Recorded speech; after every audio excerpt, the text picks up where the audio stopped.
तो मैंने कुछ ज़्यादा ही सीरियस ले लिया और बस जॉब में मेरा इंटरेस्ट नहीं था, तो सीधे मैंने कंपनी को अपनी इस्टेब्लिश करी। जापान में एक टेक कंपनी है और उसका आई गेस बिलियंस में रेवेन्यूज है। बीटेक में मेरा ऐसा था, इंटरेस्ट नहीं था मेरा, ड्रॉप आउट कर दिया था मैंने, छोड़ दिया।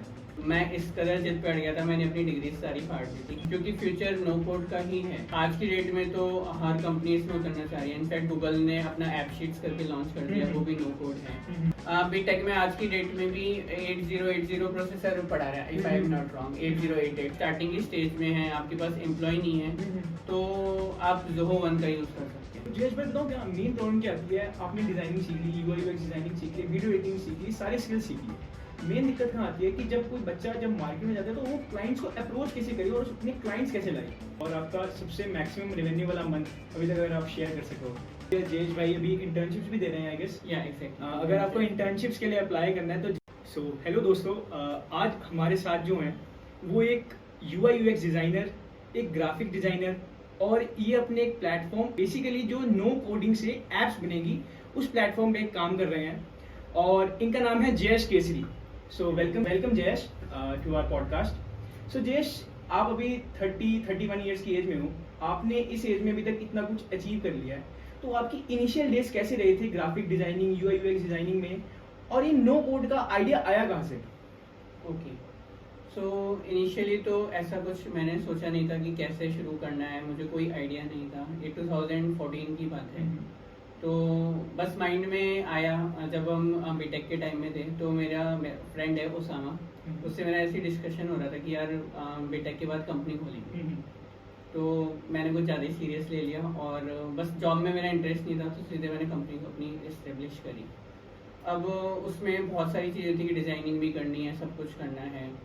तो डिज़ाइनिंग का तो सारा मैंने यूट्यूब से सीखा, उसमें कुछ नहीं, मतलब कहीं पे किसी चीज़ का कोर्स नहीं करा, कुछ नहीं, सब कुछ यूट्यूब से। और बाकी कंपनी का धीरे धीरे ही, मतलब स्टार्टिंग में तो कुछ नहीं पता था कि कैसे खोलते हैं, क्या नाम रखते हैं। स्टार्टिंग में नाम भी मैंने म्यूज़ कॉरपोरेशन रखा था, जो कि अब म्यूज़ ग्रेविटी है। बाद में उसे रजिस्टर करा तो ये भी नहीं पता था कि मतलब कॉरपोरेशन नाम आप रख ही नहीं सकते। तो फिर म्यूज़ ग्रेविटी प्राइवेट लिमिटेड करके रजिस्टर करा। फर्स्ट प्रोजेक्ट जो मुझे मिला था, मैं अपने विपश्यना कोर्स में गया हुआ था, तो वहाँ पे एक मैम आई थी फ्रांस से, तो उन्होंने मुझे फर्स्ट डिज़ाइनिंग, मैंने उनको अपनी पेंटिंग्स वगैरह दिखाई, तो उन्होंने फर्स्ट डिज़ाइनिंग का वर्क मुझे दिया कि तुम मेरे लिए डिज़ाइनिंग करो। तो जो मेरी फर्स्ट इनकम थी डिज़ाइनिंग की, तो वो वहीं से। वो कौन सी ईयर की बात है जयेश? ये बात है 2015 की। वो क्या अमाउंट था, आप बता सकते हैं? अमाउंट आई थिंक, हाँ, अमाउंट को लेकर भी एक वो है थ्योरी टाइप कि मैंने, मतलब ऐसा था कि मेरे लिए फर्स्ट वर्क था, तो मैंने उनसे कुछ नहीं बोला था कि कुछ चाहिए मुझे, अपना कुछ मैंने उनको क्यूट भी नहीं भेजा था। मैंने कहा जो आपको ठीक लगे आप दे देना। तो वो $100 उन्होंने भेजे थे। डिज़ाइनिंग उन्होंने करवाया था एक छोटा सा विजिटिंग कार्ड, ओके, जो कि यहाँ पे कोई 100-200 रुपये में करता है, उस चीज़ का मेरी फर्स्ट इनकम ही फ्रांस से थी, $100। तो उस समय आपकी बीटेक कंप्लीट हो गई थी? बीटेक कंप्लीट हो गई थी। बीटेक में मेरा ऐसा था, इंटरेस्ट नहीं था मेरा, ड्रॉप आउट कर दिया था मैंने, छोड़ दिया। तो जब आपने बीटेक को छोड़ा, ड्रॉप आउट करा, तो उस समय जब फिर आपको फर्स्ट इनकम आई, तो उस समय आपके घर वालों का क्या रिएक्शन था? कि उन्होंने इस डिसीजन को वेलकम किया या उस डिसीजन को अपोज करा कि नहीं छोड़नी नहीं है, क्या रहा? नहीं, अभी भी आज की डेट में भी पापा को तो इतना नहीं रहता है कि हाँ जॉब होती तो ज़्यादा सिक्योर रहता है, जैसे इंडियन बैकग्राउंड्स में रहता है। पर जो भी है, मतलब अब वो हैप्पी हैं, वर्क चल रहा है अच्छा, तो कोई दिक्कत नहीं है उसमें। लेकिन पेरेंट्स के दिमाग में फिर भी होता है ना कि अगर एक डिग्री हो बच्चे में, तो डिग्री तो की है बच्चे ने, मतलब थोड़ा एक सेटिस्फेक्शन वाला। टू बी वेरी ऑनेस्ट, मतलब मेरा सेटअप शुरू करने के लिए मतलब मुझे फंड्स की जरूरत थी, तो पापा से बोला कि मुझे 1 लाख 2 लाख रुपए चाहिए। पापा ने मना कर दिया, और मैं इस कदर जिद पे अड़ गया था, मैंने अपनी डिग्री सारी फाड़ दी थी। आज की डेट में आप देखोगे उसमें अभी भी फटी हुई पड़ी है। तो गाइज लिटरली जयेश भाई का स्टूडियो बहुत अमेजिंग है। मतलब मैं इतने स्टूडियोज में हो गया हूँ, लेकिन ऐसा स्टूडियो मैंने आज तक नहीं देखा जितना जयेश भाई ने, इतने गैजेट्स हैं, कोई हद नहीं। सो जयेश भाई, जैसे आपने बताया कि आपको $100 की इनकम हुई फ्रांस से, एक विजिटिंग कार्ड बनाना था, तो जैसे आप तो उस समय फिजिकल ड्राइंग करते थे, तो आपको अब एक विजिटिंग कार्ड बनाना था, उसके लिए तो आपको डिजिटली उसको प्रेजेंट करना था। तो आप जैसे फिजिकली कर रहे थे, तो उसको एकदम से ड्रास्टिकली आपने उसको डिजिटल वे में कैसे प्रेजेंट किया? उस टाइम तो जो मेरा पहला प्रोजेक्ट था, तो मैंने उसको मतलब जैसे जैसे फोटोशॉप पे करके कंप्लीट करा। थोड़े से दिक्कत आई मुझे उसमें कि हाँ कुछ चीज़ें मुझे खुद से हैंड से ड्रॉ करनी है, वो नहीं कर पाया मैं, बट स्टिल मैंने अपना बेस्ट दिया उसमें और वो मैम को भी बहुत अच्छा लगा, तो वो खुश हुई उससे। बट फिर एक 2012 में मैंने अपना लैपटॉप खरीदा था HP का, उसका जो पेन था वो वैकॉम का था, तो मैं उसका ड्राइवर सर्च कर रहा था लैपटॉप पर नेट पे, तो मुझे वैकॉम कंपनी के बारे में पता चला, मैंने उनकी वेबसाइट खोली तो पेन वो टैबलेट्स बनाती है, डिजिटाइजर टैबलेट। तो गाइज आपको मैं बता दूं कि वेबकॉम कोई छोटी मोटी कंपनी नहीं है, वो जापान में एक टेक कंपनी है और उसका आई गेस बिलियंस में रेवेन्यूज है। या तो वो एक टैबलेट बनाती है, तो उस टैबलेट को यूज करके लाइक कुछ ऐसा सा टैबलेट होता है और आप उस पर पेन से डायरेक्ट ड्रॉ कर सकते हो कुछ। ओके, तो वो सामने स्क्रीन पे आएगा, या वो सामने स्क्रीन पे आएगा, तो आप कुछ भी बल्कि उनके जो पेन्स हैं वो प्रेशर सेंसिटिव भी हैं, तो अगर जैसे आप प्रेशर दे रहे हो तो वहाँ पे जैसे अपना कॉपी में करते हैं ना, तो मोटी लाइन आती है, पतली लाइन आती है, वैसा रहेगा। और आप टिल्ट भी कर रहे हो उसे अगर, तो आपकी टिल्ट जैसे आप ब्रश को टिल्ट करके रोटेट करते हैं ड्राइंग करने के लिए, उसमें टिल्ट सेंसिटिविटी भी रहती है, तो आप टिल्ट करके भी उसको अपनी ड्राइंग उसमें यूज कर सकते हो। तो आपने वैकॉम यूज किया था उसमें? वैकॉम फिर उसके बाद नेक्स्ट फर्स्ट प्रोजेक्ट के बाद मैंने फिर वैकॉम का फर्स्ट टैबलेट परचेज करा, वो अप्रॉक्स आई थिंक 14,000 का था वो, तो उसमें डिस्प्ले नहीं था, वो खाली पेन टैबलेट था। उसके बाद जैसे जैसे मेरा काम बढ़ता गया मैंने आगे के टैबलेट्स भी परचेज करे। ओके, तो मतलब आपने जैसे वैकॉम पे जो सीखा, आपने उनके लिए कंटेंट क्रिएशन भी की थी, आप मुझे बता रहे थे? हाँ, वैकॉम का एट प्रेजेंट मैं उनके यूट्यूब चैनल भी देखता हूँ, उनके लिए वीडियो एडिटिंग भी करता हूँ मैं। वैकॉम के लिए आप उनके मतलब कंटेंट क्रिएशन हेड है एक तरह से? या एग्जैक्ट। Okay, cool. तो उनका यूट्यूब चैनल मैनेज करना, उसकी वीडियो एडिटिंग करना, ये सारा एट प्रेजेंट देखता हूँ। तो गाइज जयेश भाई वीडियो एडिटिंग भी करते हैं, कंटेंट क्रिएशन भी करते हैं, अभी नो कोड प्लेटफॉर्म पे काम भी कर रहे हैं और 3-4 चीजें और कर रहे हैं। तो गाइज हमें मोटिवेट हो गए, जयेश भाई से कुछ सीखना चाहिए और कुछ ना कुछ शुरू करना चाहिए, क्यों जयेश भाई? और एक चीज़ और मैं ऐड करना चाहूँगा कि अगर आप स्टार्टिंग की स्टेज में हैं, आपके पास एम्प्लॉय नहीं है, तो आप Zoho One का यूज़ कर सकते हैं। ये एक कम्प्लीटली बिजनेस ऑपरेटिंग सिस्टम है, जिसमें आप अगर आप अकेले हैं तो आप खुद से ही पूरा बिजनेस सेटअप कर सकते हैं। मेरी 3 कंपनियां हैं, मेरी तीनों Zoho One पे चल रही हैं। Zoho One में पार्टनर भी हूँ मैं, तो आपको किसी भी तरह की नीड चाहिए तो आप उनसे हेल्प ले सकते हैं। बिल्कुल सही है। तो जयेश भाई जैसे मान लो इस समय कोई कॉलेज ग्रेजुएट है, उसको अपनी साइड इनकम के लिए अगर ग्राफिक डिजाइनिंग सीखनी है या UI UX डिजाइनिंग सीखनी है या उसे साइड इनकम कमानी है, तो वो कहाँ से शुरू कर सकता है? मैं ये सजेस्ट करूंगा कि पहले तो उसको अपने अंदर का टैलेंट देखना है कि कितना वो डिजाइनिंग में आगे जा सकता है। अगर ड्राइंग बहुत अच्छी है, आपको कलर्स का सेंस है, तो आप इस फील्ड को चूज करो। बहुत अच्छी फील्ड है, बहुत अच्छी इनकम होती है, $20,000 पर मंथ रहता है इसमें। तो रहा लर्निंग का, तो आई विल सजेस्ट कोई कोर्सेज ऐसे जो पेड कोर्सेज हैं वो इतने अच्छे नहीं हैं, बेटर है आप यूट्यूब पे करो, यूट्यूब से बेस्ट कुछ नहीं। तो जयेश भाई बताओ क्या मेन प्रॉब्लम क्या आती है? आपने डिजाइनिंग सीख ली, UI UX डिजाइनिंग सीख ली, वीडियो एडिटिंग सीख ली, सारे स्किल्स सीख लिए, मेन दिक्कत कहाँ आती है कि जब कोई बच्चा जब मार्केट में जाता है तो वो क्लाइंट्स को अप्रोच कैसे करे और अपने क्लाइंट्स कैसे लाए? क्लाइंट्स गैदर करने के लिए आपको एक्टिव होना पड़ेगा सारे सोशल मीडिया पे, और लीड्स आपको जनरेट करनी होगी, चाहे लिंक्डइन से आपको जनरेट करें या फिर यूट्यूब से ऐड चला के जनरेट करें। वो आपको मार्केटिंग का भी थोड़ा सा पार्ट सीखना पड़ेगा। जैसे लिंक्डइन से लीड जनरेट करना, इंस्टाग्राम से लीड जनरेट करना, ये सब भी यूट्यूब पे मतलब अवेलेबल है? सब कुछ अवेलेबल है YouTube। और आपने कोई भी ऐसी चीज नहीं है जो वहाँ पे ना हो। और आपने खुद मतलब यूट्यूब से सब सीखा है? सब कुछ यूट्यूब से सीखा, कोई आज तक पेड कोर्स नहीं? कोई पेड कोर्स नहीं है। बहुत बड़ी बढ़िया बात है। तो गाइज सबसे बढ़िया बात है कि सब कुछ फ्रीली अवेलेबल है यूट्यूब पे, तो कोई पेड कोर्स लेने की जरूरत नहीं है, क्योंकि जयेश भाई भी इस समय बहुत अच्छा कमा रहे हैं। आई वॉन्ट रिवील इट, लेकिन जयेश भाई भी बहुत अच्छा कमा रहे हैं और इन्होंने सब कुछ यूट्यूब से सीखा है, राइट? तो जयेश भाई अब आपका ये जो आप म्यूज ग्रेविटी चला रहे हो, इसमें आप एक नो कोड का कंसेप्ट लाए हो, नो कोड ऐप डेवलपमेंट, तो इसको थोड़ा ब्रीफली बताओ कि क्या चीज़ है? नो कोड एक बेसिकली हमारा प्लेटफॉर्म है जिसपे आप बिना कोडिंग के नेटिव ऐप, एक होता है कि आपकी वेबसाइट है, आपने उसको कन्वर्ट कर दिया ऐप में, उस तरह का नहीं, नेटिव ऐप जो पूरा नेटिव आपके फ़ोन के सिस्टम के साथ ऑपरेट कर सके। तो नेटिव में आप एंड्रॉयड एंड iOS डेवलप कर सकते हैं बिना किसी कोडिंग के। तो जयेश भाई ये पॉसिबल कैसे है कि मतलब जैसे मैंने वर्डप्रेस यूज करा है तो उसमें नो कोड वेबसाइट बनती है, तो ये नो कोड ऐप का भी इंडिया में इतना मतलब नहीं है अभी भी, लेकिन लोग डेवलपर्स हायर ज़्यादा प्रेफर करते हैं, तो ये इतना अभी रिलायबल है जब सिर्फ ये न्यू कंसेप्ट है? नहीं, अब आज की डेट में तो हर कंपनी इसमें उतरना चाह रही है। इनफैक्ट गूगल ने अपना ऐप शीट्स करके लॉन्च कर दिया, वो भी नो कोड है, क्योंकि फ्यूचर नो कोड का ही है। क्योंकि मैं अपनी प्रॉब्लम बताऊं, मैंने क्यों सोचा ये। 2016 में मैंने टीम हायर करी पूरी डेवलपर्स की, हमने एक प्लेटफॉर्म बनाने की कोशिश करी। अब यहाँ पे क्या होता है कि जनरल जो इंडिया में प्रॉब्लम रहती है कि मतलब डेवलपर को पैसे दे दिए, टाइम पर प्रोजेक्ट कंप्लीट नहीं हो रहा, या बार बार चेंजेस कराने पड़ रहे हैं, तो ये चीज़ बहुत बड़ी दिक्कत है यहाँ। इसको सॉल्व करने के लिए हमने अपना प्लेटफॉर्म लॉन्च करा था, नो कोड। उसमें आप मतलब खुद से अपने डिज़ाइन चेंजेस कर सकते हो, खुद से प्रोडक्ट्स ऐड कर सकते हो, सब कुछ आप वहीं से देख सकते हो। ई कॉमर्स ऐप भी आप बिना कोडिंग के बना सकते हो। ई कॉमर्स ऐप भी। तो अभी जयेश भाई इसको कितना टाइम हो गया स्टार्ट हुआ? Approx 7-8 years. No code website, no code platform.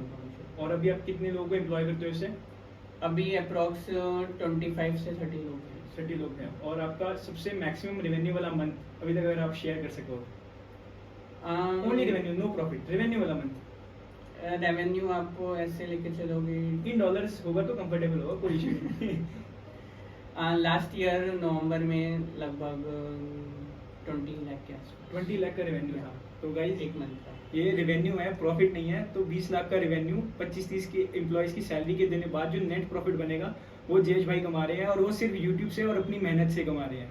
तो जयेश भाई बहुत सही कर रहे हो काम। ये नो कोड वाला चीज़ तो बहुत नेसेसरी है, क्योंकि आज के टाइम में अगर हमने भी कोई अपनी ऐप डेवलपमेंट करवानी थी तो आई गेस हम चंडीगढ़ डेवलपर्स पे गए थे, वो 2-2 ढाई लाख रुपए सिर्फ एक बेसिक ऐप बनाने के, ई कॉमर्स ऐप बनवाने के लेते हैं। हम अपने होम टाउन में गए थे, वहाँ पे भी सिर्फ मिनिमम 1-1.5 लाख रुपए तो सिर्फ बेसिक ई कॉमर्स ऐप के लेते हैं। और अभी आपकी क्या चार्जेस है जयेश भाई नो कोड प्लेटफॉर्म पे? नो कोड का हमारा सिंपल रहता है 999 पर मंथ की फीस है, चाहे एंड्रॉइड हो चाहे iOS? iOS का लेंगे तो 1999 1999 और एंड्रॉइड का 999। iOS का लेंगे 1999, उसमें आपको एंड्रॉइड भी मिलेगा। ओके, तो मतलब एंड्रॉइड प्लस iOS इज 1999 में Android plus iOS plus web app, एक जो वेबसाइट की तरह काम करता है। Tier 3 Tier 4 सिटी से कोई दिल्ली, मुंबई, गुड़गांव ऐसे शहरों में जाता है, ठीक है, वो कॉलेजेस में जाता है, तो वो कॉलेज की जो होती है ना ऑरा टाइप या चकाचौंध होता है, उसमें ना बिल्कुल मोह जाता है। तो जो कॉलेज लाइफ में बच्चा जा रहा है वो इनिशियली डेज में अपनी हाई एक्सपेक्टेशंस के साथ आता है, लेकिन वो बहुत इजीली ना डिस्ट्रैक्ट हो जाता है। तो आपने उसको कैसे टैकल किया था, या आपने भी ऐसे डिस्ट्रैक्शंस फेस की थी या नहीं की थी?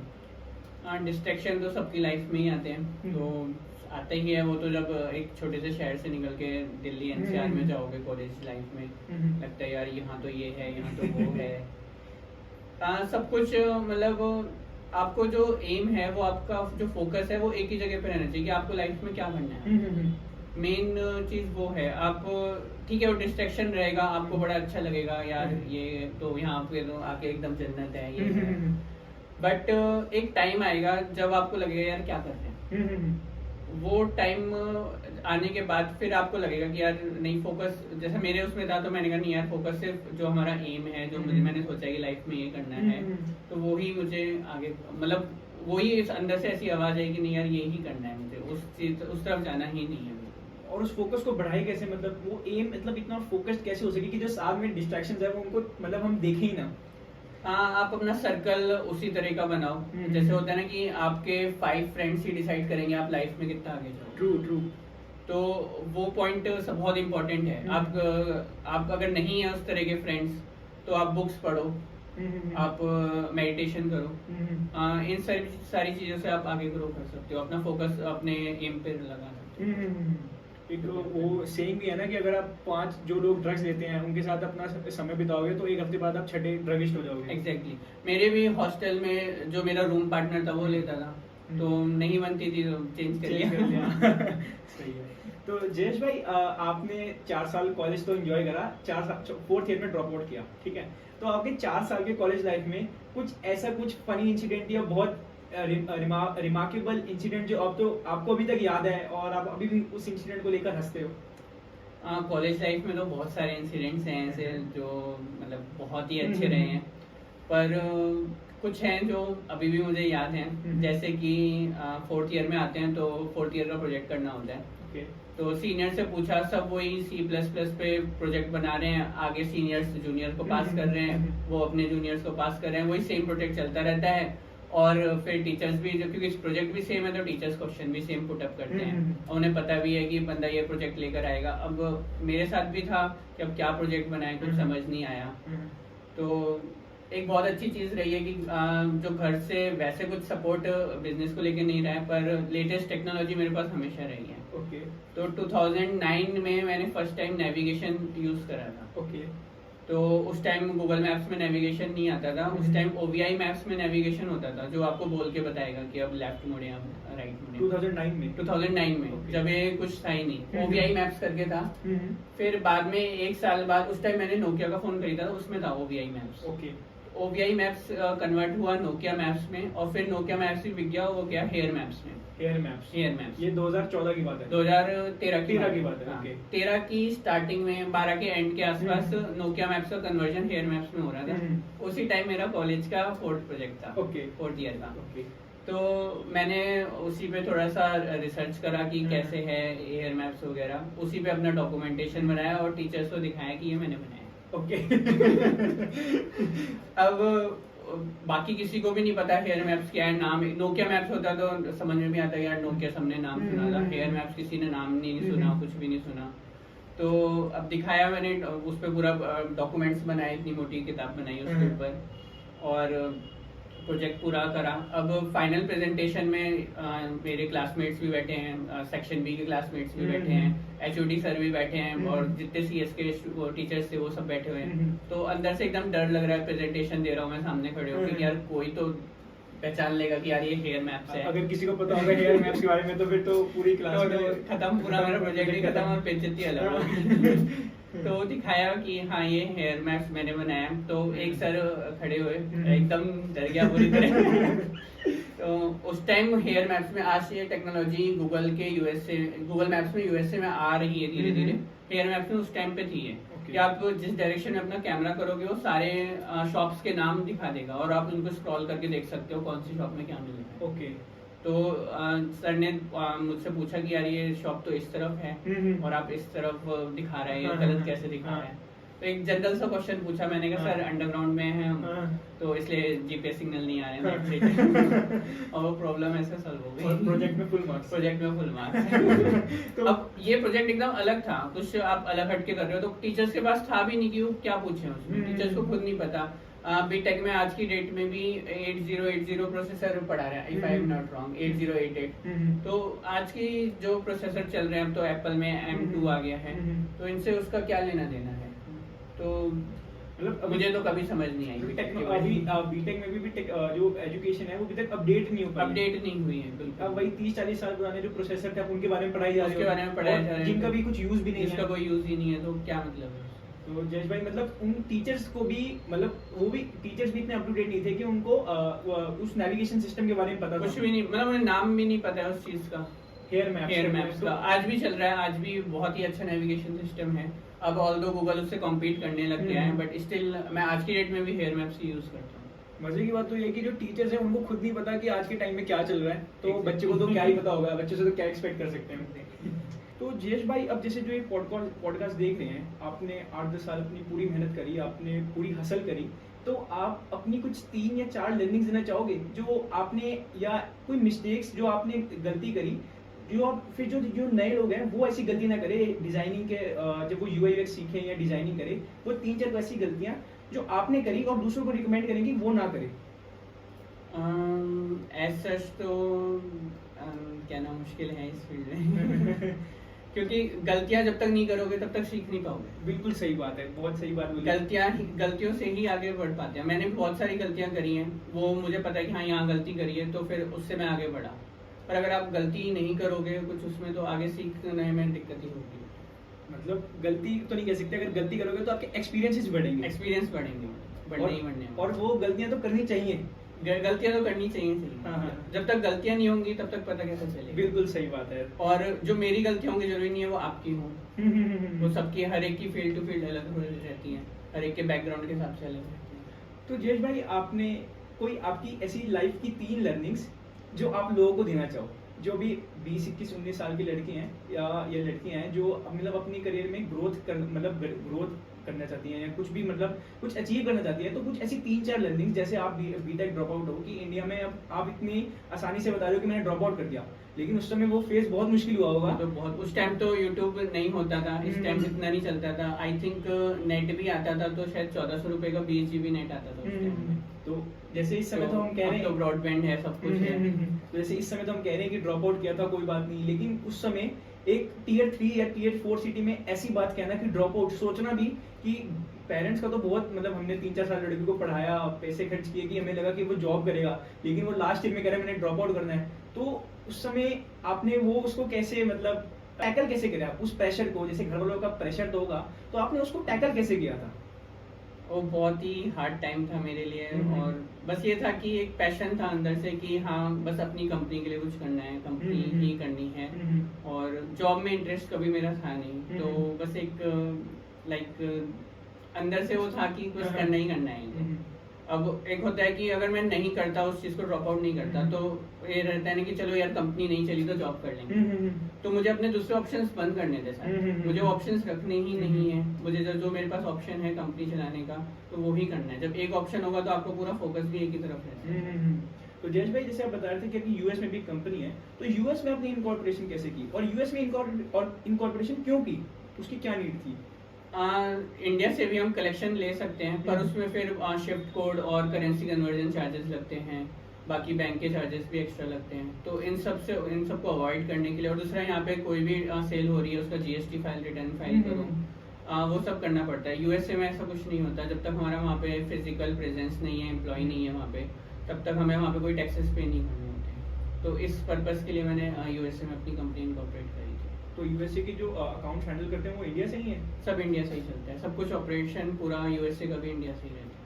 Okay okay. तो मतलब अब जयेश, ऑडियंस के लिए बता दूं, जयेश भाई की इस समय 3 कंपनीज हैं, एक प्रोप्राइटरशिप, एक प्राइवेट लिमिटेड और एक यूएस में इनकॉर्पोरेट है। तो जयेश भाई, अब लास्ट क्वेश्चन आपसे पूछते हैं कि आप में लाइफ की ऐसी 3 लर्निंग्स जो आपको आप ऑडियंस को देना चाहो, जो बडिंग 19-20 साल के एस्पिरिंग एंटरप्रेन्योर्स हैं या अपना कुछ करना चाहते हैं, मतलब ठीक है उनका मतलब एक जो डिग्री होता है ना, डिग्री सिर्फ नाम के लिए कर रहे हैं, उनका इंटरेस्ट नहीं है, तो कुछ एस्पिरिंग एंटरप्रेन्योर्स के लिए कुछ 3 या 4 लर्निंग्स जो आपको लाइफ में हेल्प करी और आप उनको फॉरवर्ड करना चाहेंगे? अगर आप कोई कोर्स कर रहे हो, डिग्री के लिए कर रहे हो, आपको लगता है कि हाँ जॉब करनी है, देन आप डिग्री के लिए आप जा सकते हो, आप डिग्री ले सकते हो अपनी। बट अगर आपको लाइफ में कुछ बड़ा करना है तो आपको अपने स्किल्स पे ध्यान देना होगा। डिग्री कहीं जरा सी भी काम नहीं आएगी, आपको स्किल्स पे ही वर्क करना होगा हर तरह से। और स्किल्स में भी आपको, अगर आप अपनी सेटअप खुद से कर रहे हो पूरा, तो आपको हर फील्ड पे स्टार्टिंग के डेज में, बाद में तो आप एम्प्लॉयज रखोगे, बट स्टार्टिंग में आपको सब कुछ अपना कमांड खुद ही देखना होगा कि कैसे क्या करना है। चाहे वो मार्केटिंग करनी है, डिजाइनिंग करनी है, एसईओ करना है, आपको हर फील्ड का सीखना होगा। क्योंकि एक कोड भी तो थी ना कि सबसे ज्यादा मुश्किल काम वर्ल्ड में यही है कि दूसरों से काम करवाना। एग्जैक्टली सबसे ज्यादा मुश्किल काम। और जॉब वाली बात जो जयेश भाई ने कही, तो इस पे मेरा यही व्यू है कि अगर आपको जॉब चाहिए तो पहली जो डिग्री होगी वो आपको फर्स्ट जॉब तक लेके जाएगी, उसके बाद की जॉब्स आपकी स्किल्स लेके जाएंगी। एग्जैक्टली। तो जयेश भाई, करंटली आप अभी कितनी सर्विसेज दे रहे हो? ऑडियंस को थोड़ा ब्रीफ कर दो, तो उससे अगर किसी को भी ऑडियंस को आप जैसे एक्सपर्ट से सर्विसेज देनी पड़ेगी या कुछ भी अपॉर्चुनिटी के बारे में बात करनी होगी तो आपसे कनेक्ट कर पाएंगे। एट प्रेजेंट हमारे पास ऑनलाइन आपको अगर अपना सिस्टम शुरू करना है, बिजनेस शुरू करना है आपको, तो उससे रिलेटेड हमारे पास सारी सर्विसेज हैं। वेदर वो लेबल डिजाइनिंग का काम हुआ, वेबसाइट डिजाइनिंग का हुआ, आपका ऐप डेवलपमेंट करवाना है, ऐप डिजाइनिंग करनी है, वो आप हमारा जीरो कोड प्लेटफॉर्म यूज़ करके कर ही सकते हो खुद से भी।